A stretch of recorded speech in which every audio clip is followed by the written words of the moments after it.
Hello, this is Dice Apples.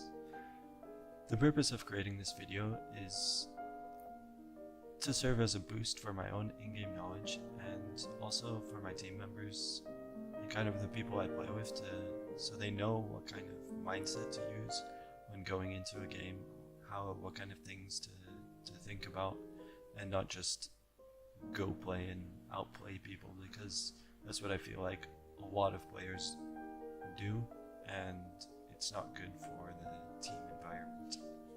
For the first few people that I'm sending this video to, sorry about the quality. I've got somebody helping me to try to improve it.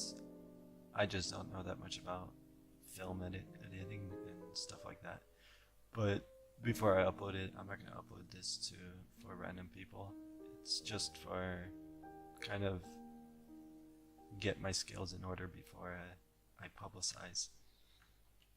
But I think there's a lot of content in this that is very helpful. That's why I'll send it to some people before. So don't share. So the first thing you have to do when analyzing a game like this is kind of analyze the team compositions. You have to try to figure out what they're good at, what they're bad at, so you know how to adapt your play style. You also have to figure out their win conditions. That's the most important thing you can do. So when looking at their team composition, you see 2 defensive tanks, you see 2 long-range damage dealers, and a healer with it. So the first thing I realized when looking at this team composition is how are they going to kill people. They can poke from long range, but nobody's going to be behind them to finish off the kills. So they have very low kill potential. That's the main thing. Then on the other side of you have the exact opposite. You've got a team with an insane amount of kill potential. You've got the Makoa hook, you've got the flanker and Joxes, you've got Cassie that is pretty good 1v1, a lot of mobility, so she can dodge a lot of stuff, get in and out fast, so she's also has high kill potential. And then you've got the Drogos just to take out the shields. You've got 2 tanks on the opposite side, you need something to kill them.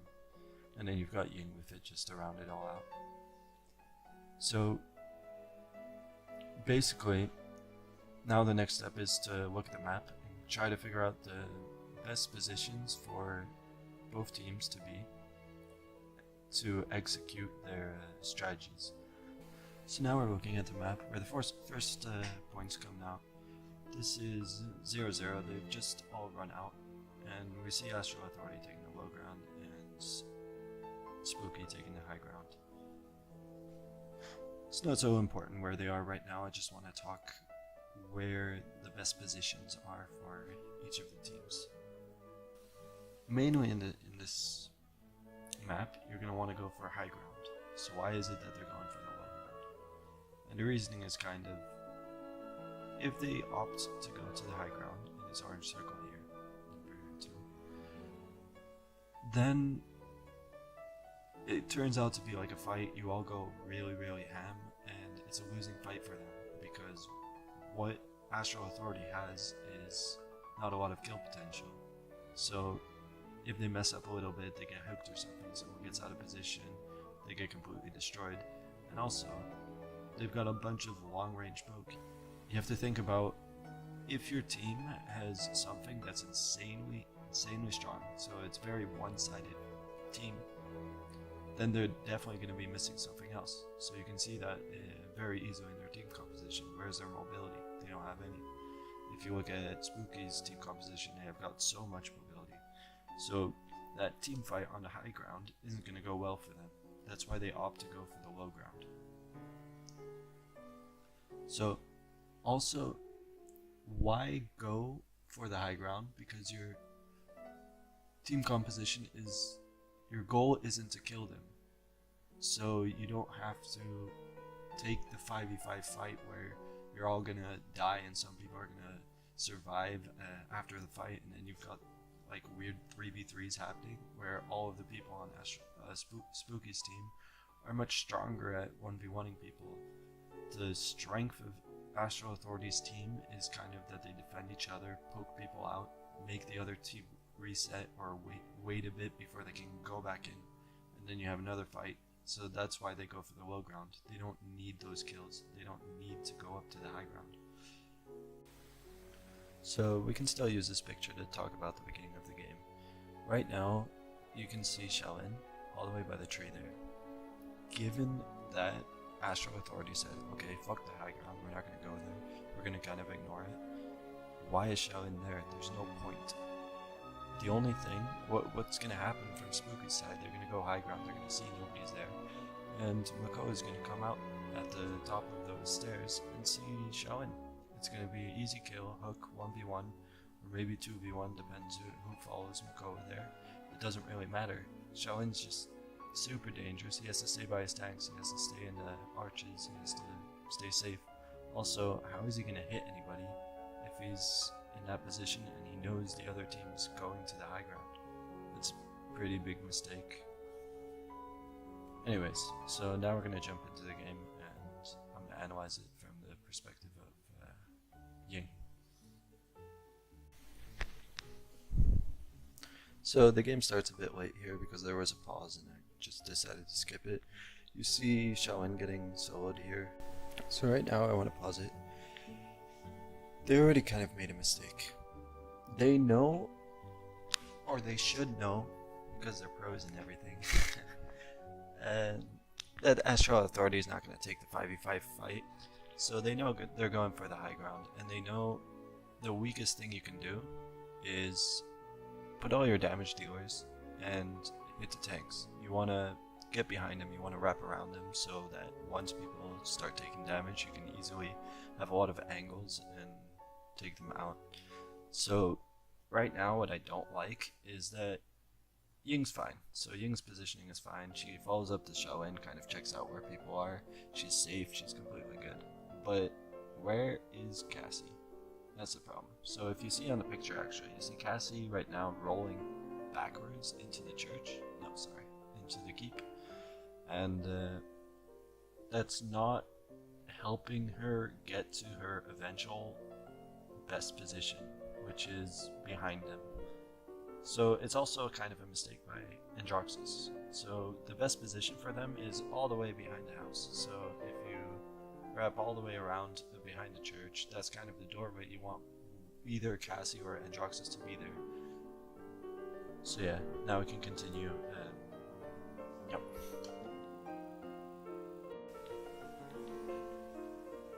So here's still following up the hooks, which is good because the DPS isn't doing it. Here, again, I have to pause it, sorry. So this is kind of, if you look at where Ying's looking right now, she knows that the fight is won.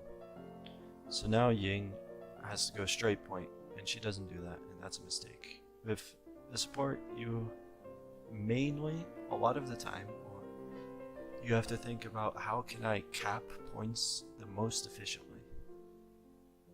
And right now she should just jump down, get on there. Yeah, Jokus is on it, but Jokus doesn't want to stay there for very long. Also what happens in like the next 2 seconds is you see the mistake from before that Cassie wanted to be here instead of Ying. Ying gets like really nice auto attacks off on a Victor. But imagine if it was a Cassie. That guy would have been dead. That guy, yeah, he would have been crying. But no, Ying's there, so but whatever. So yeah, now Ying goes back. We'll see, those are there, the auto attacks.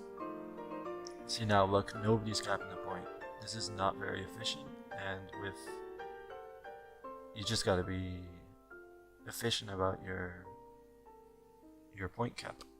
Because now the Rook is already reset, he's coming back, you can't really stand on there anymore, so he lost about like 5-10%. So now, we'll keep watching.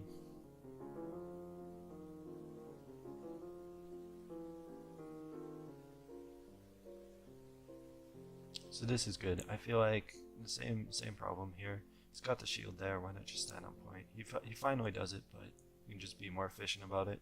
That's how you get better.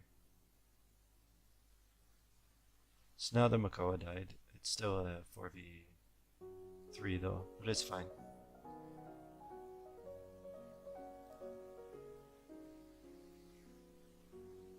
So yeah, it looks like they won the fight.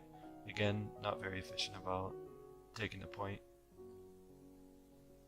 But now it gets pretty simple. Here people don't make mistakes. Now the next thing I want to talk about is something that I feel like should be very obvious, but apparently it's not, because even pros make some mistakes about it. When a payload is, oh my god, that I have to pause. Okay. So let's talk about Ying's positioning here. She knows she's against the Shaolin. She knows the Shaolin probably reset. I was going to the high ground. So this is like the most dangerous thing you can do against the Shaolin. You go stand with your back against the wall. You're gonna get stunned, you're gonna get nuked, you're not gonna have a chance to blink away. It's just sloppy play by Powtek. I hope he doesn't watch this. Alright, so let's continue watching the video.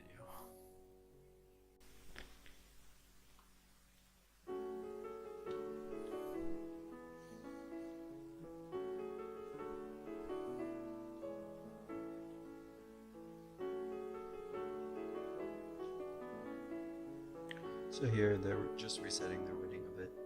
They can't approach the point yet. People are too low HP. I can't exactly see where people are behind.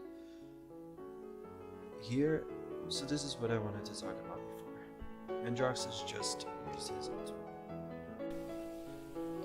So when you're playing and your payload is not at a choke, you don't have to use ultimates because you don't need that power spike to push it.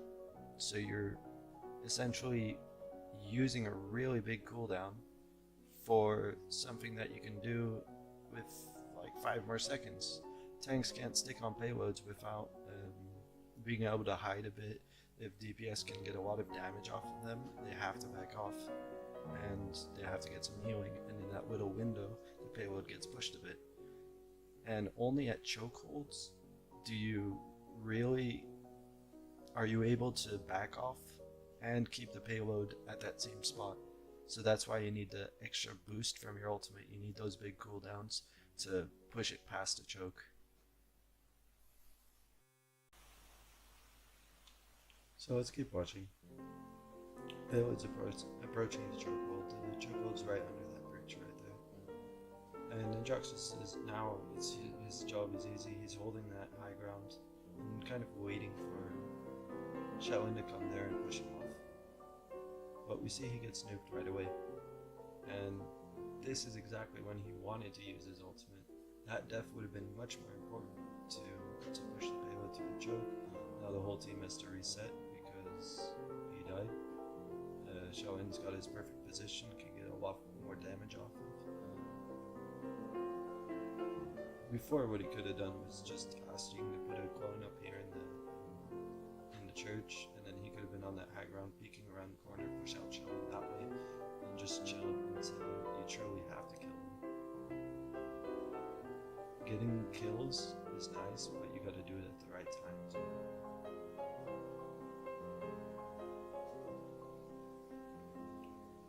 So yeah, now this is pretty standard, following up hooks.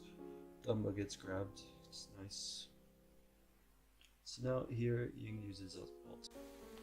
So now we have to actually talk about the team compositions a little bit more.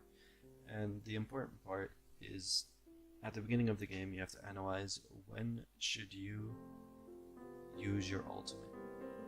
And basically it comes down to what other ultimates and when the other team's gonna have them, and what should you counter. So basically a Victor ulti is pretty nice to counter.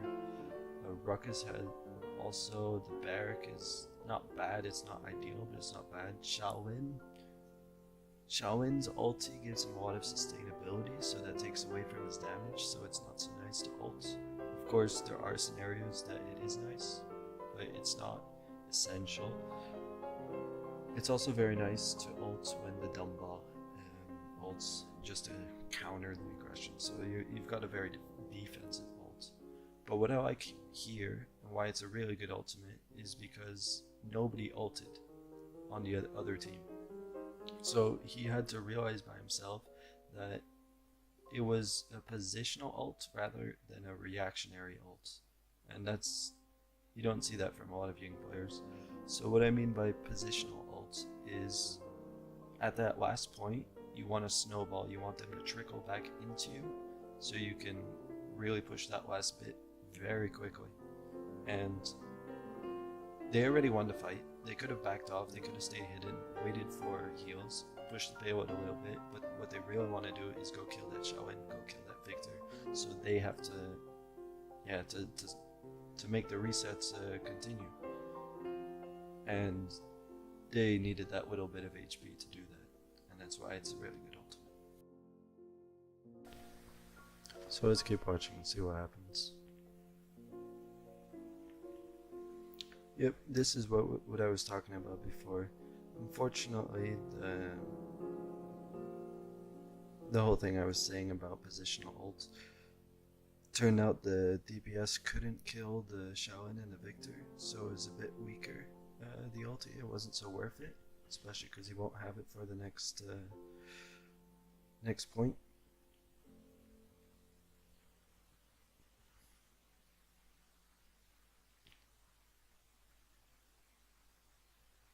Alright, so they lost and they're just resetting.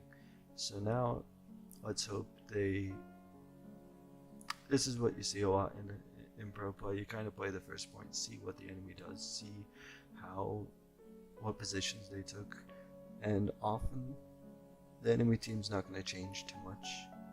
You might get some small differences, but you can kind of expect Astral Authority to go back to that low ground, and hopefully you see a change from Spooky knowing what they did wrong.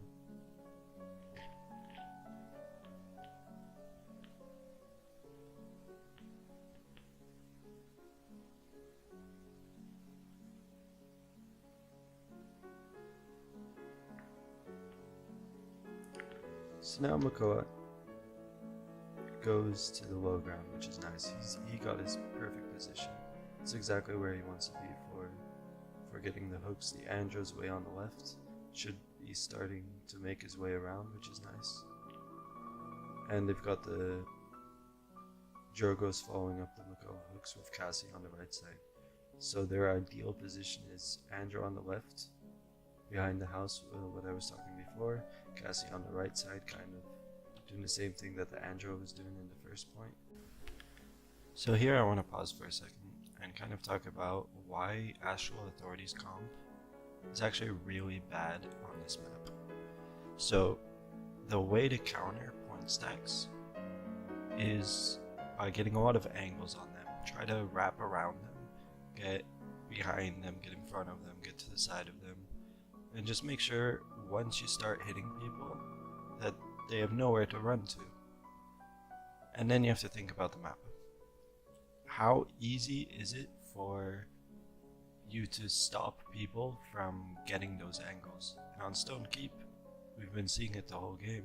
They just give up the high ground. They let Spooky go wherever the hell they want, and they let him get those angles. And on this point, the Cassie and the Andro do it perfectly, and I think they're gonna get punished for it. So for example, on a map where this would be viable is Ice Mines. With Ice Mines, you've only got 3 areas to get past. You've got the point, the middle, you've got the little house, and you've got the side by the water. I don't know if it's the water, but where you can fall down. So then it's much easier just to put one tank on point, one tank in one of those areas, and then you try to focus with your long range DPS anybody that tries to get through that passage that you're not covering. And then on Ice Mines, this play, what Astral Authority did would have been extremely good and would have gotten them the point no matter what, because then basically the only problem Astral Authority has is kill potential. If the enemy team has no kill potential, they're going to stick on point forever. So they take out the main threat to them, which is the Makoa hook. So now let's keep watching. Ying makes some really big mistakes here. So this is fine, he's just dodging some damage with his wing, but now he has to be a bit more careful. That clone on the left side, who is he healing? So he stays in the open kind of against long range. You can't do that. Could have gone up to the left, not used his blink before, been safe because he had his blink. Yeah, he just had a lot more options. So now he goes stand in the open again. Now the Victor LT was very nice. They got the Makoa again. And this was truly a really big mistake by Spooky. They completely forgot the point of their team composition. They can't just run in and attack Astral Authority. They just get wrecked if you do that. They have way too much damage for you just to go out in the open against 5 people. They're all going to focus the same person and really nuke somebody fast. Doesn't matter how much heals you have. And that's exactly what the Makoa did. And now Ying makes a mistake. So the problem is, they don't really know what their plan is for the defense. You see Ying kind of going back and forth, way in the back here, because he sees 2 people in high ground.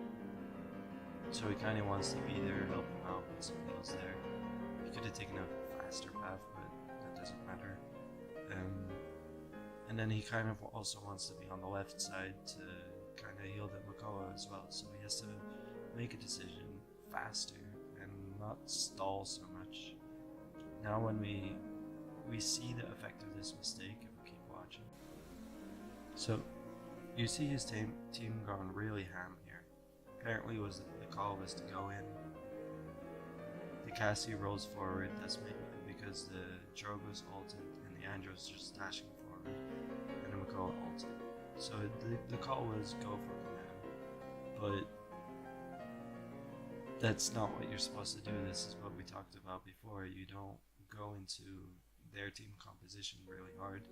And also, you saw Ying all the way in the back. They all went super fast forward, and Ying was just standing there, running forward. Everybody died after the Barrack ultimate, and then he stood there like, where are y'all at? So here, Ying makes another mistake. He knows the payload's going to be at that point where you all just kind of have to suicide and stall as long as possible for the Makoa to come back. And in this case it's 13 seconds. So basically you want to start thinking about what's the maximum amount of time that you can stall for your team. So here, why did Ying make a mistake? He came out of base, he was thinking, okay, I'll just directly heal my allies, but he's not paying attention to his win condition right there. It's not the HP of your allies that's going to matter, it's how long you can stall for Makoa to get back. So that first clone he put right out of the base does absolutely nothing for him. People have to go suicide to go stall. So now, how do you do that the most effectively with Ying? It's not so complicated. You just have to put 2 clones on the point and blink between them. And in this situation, you kind of hope for Cassie to roll onto the point and stall so you can get that 2 clones on there. But also with that clone you just placed, your Q is on 3 seconds cooldown. It's a pretty big mistake. He should pay attention to his win condition. Alright, let's keep watching.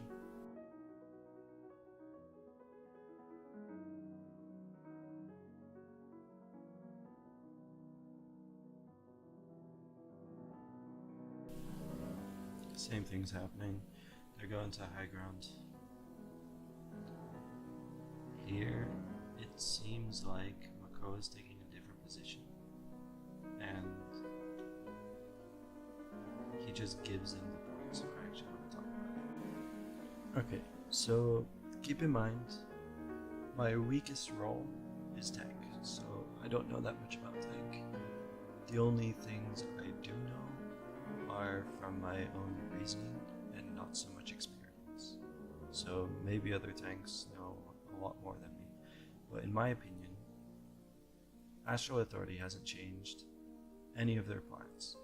They've gone, well, they fixed the shell-in positioning, of course, but they have the orange circle that's basically where they're gonna go, and because it's a shitty map for them, they can't go straight point. So Makoa knows exactly where they're gonna go, so he can think about this when he has time. So what he opts to do is go all the way to the left, so by the stairs really. This makes no sense at all. He's done it a couple of times already. He knows nobody's gonna be there. He's not gonna get any kill potential. So I want to talk about his first option. So the red circle, number 1, not on the high ground, but on the low ground. There, if somebody goes to the point, he can hook immediately. And then whoever he hooks is in the worst position ever to get back to his team, to get back to safety, and Makoa is probably going to have a DPS with him to follow up the hook on that low ground, so that person's dead completely. So you want to look for the positions that make your hooks the most beneficial. So the same thing with circle number 2. If you hook somebody there and have DPS on your own ramps, then they're in a very dangerous spot and they can't really get out.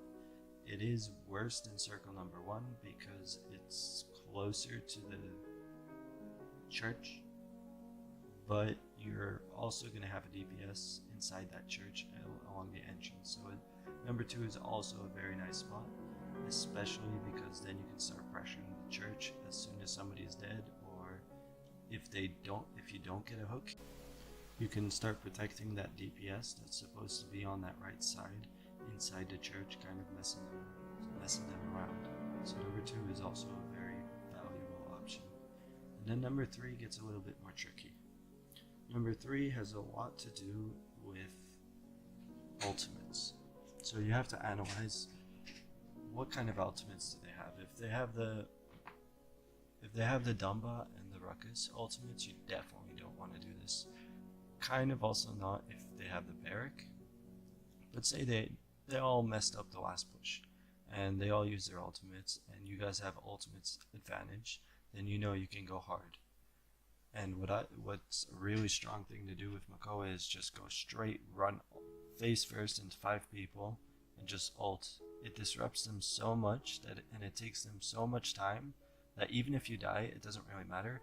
They have such shitty positions that your team can just carry the fight 4v5 right after you die, and you're probably not going to die for nothing anyways. So now let's keep watching the game. So yeah, here Ying could have blinked. That's just bad reaction time, I guess.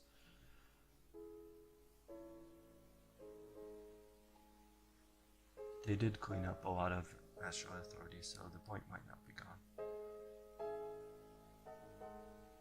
And here, I want to pause again. So here something very strange happened.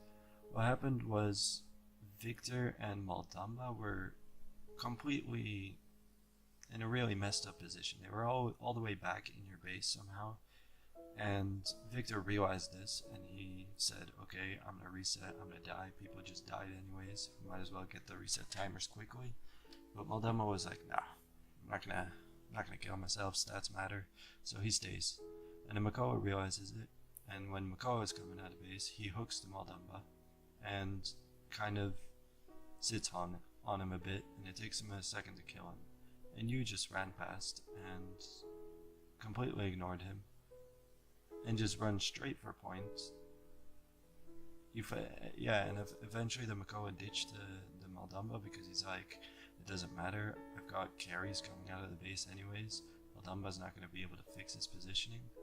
Unfortunately, this doesn't happen, but I do think it's the right decision making by Makoa. Yeah, so I don't know, you kind of rushed point because you felt like point pressure was needed, but I don't think that's the right move. You have to look at the spawn timers to know if that's necessary or not. So now here, the reason I paused it is because I want to talk about your Ying clones here, your positioning. You could have been a bit better. I guess it's understandable, it's a high pressure game, but If you put your clone here right close to the wall instead, then the other damage dealers from Astral Authority won't be able to kill it, and it's only Shelvin that's going to be able to kill it. And you're using that clone as a shield and can just back up till around the corner where you're going to be safe. But now because you don't have the clone, you kind of gotta hope he misses a few Q shots, and it could have just been avoided with better clone positioning. Not that it mattered anyways that the game was over, but it's good to train your instincts. Thank you for listening to my video. I hope it taught you a lot, and until next time.